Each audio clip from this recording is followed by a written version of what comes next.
एक सर्वे के अनुसार देश की जितनी आबादी है उससे दोगुना खाना डेली बनता है देश में, लेकिन फिर भी लोग देश में भूख से मर रहे हैं, बच्चे कुपोषण के शिकार हैं।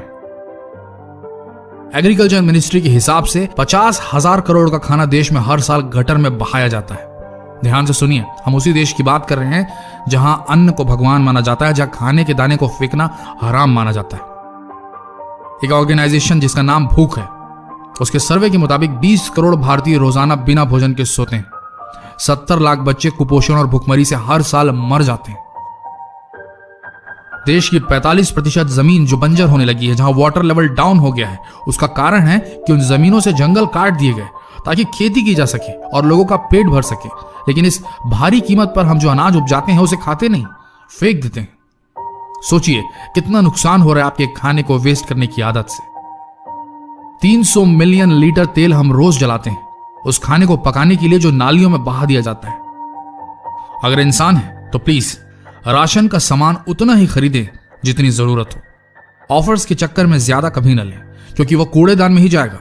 20% सामान हम भारतीय जो खाने के लिए खरीदते हैं वो फेंक देते हैं। स्टैटिस्टिक्स को ध्यान में रखें, दिमाग में रखें। बाजार से सब्जियां लेकर आते वक्त ध्यान दें कि घर में कितनी इस्तेमाल होगी और कितनी वेस्ट होगी। हरी साग भाजियों को पहले बनाकर खत्म करें, अन्यथा फेंकने में जाएगी। दिन का खाना बच गया है तो उसे रात में ही फ्रिज से निकालकर इस्तेमाल कर लें। दूसरे दिन का प्लान करेंगे तो खराब हो सकता है। रात में बचे तो उससे ब्रेकफास्ट कर लें। अगर ऑफिस में काम करते हैं या किसी भी जॉब में है जहां कैंटीन की सुविधाएं उपलब्ध हैं, या कोई होटल आपके पहचान का है जहां खाना रात में बच जाता है, तो मैनेज कीजिए उनके साथ मिलकर।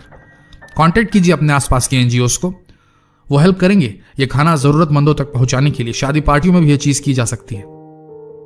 और इन सब से बड़ी बात, आप सभी युवाओं से, देश के यूथ से विनती है कि जब कभी बाहर आउटिंग के वक्त या घूमते फिरते कुछ खाने का मन करे तो प्लीज घर में फोन जरूर लगाइए। माँ को जरूर बोलें कि आज मेरे लिए मत बनाना माँ, नहीं तो देश की मेहनत भी उस खाने के साथ नाली में जाएगी और आपकी माँ की ममता भी वहीं बह जाएगी।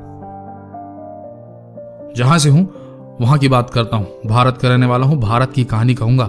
एक कहावत है मेरे देश में, जहां अन्न का अपमान होता है वहां लक्ष्मी नहीं आती। जिस घर में खाने की बेइज्जती होती है वहां बरकत नहीं होती। तो इतना ही कहेंगे, उतना ही ले थाली में कि व्यर्थ ना जाए नाली में। भोजन खाने के लिए है, फेंकने के लिए नहीं। जहां की चीज है ना वहीं रखनी चाहिए। और ये वीडियो शेयर करने के लिए है, देखकर भाग जाने के लिए नहीं, क्योंकि आप तो भाग जाएंगे पर आपकी अंतरात्मा कचोटती रहेगी आपको।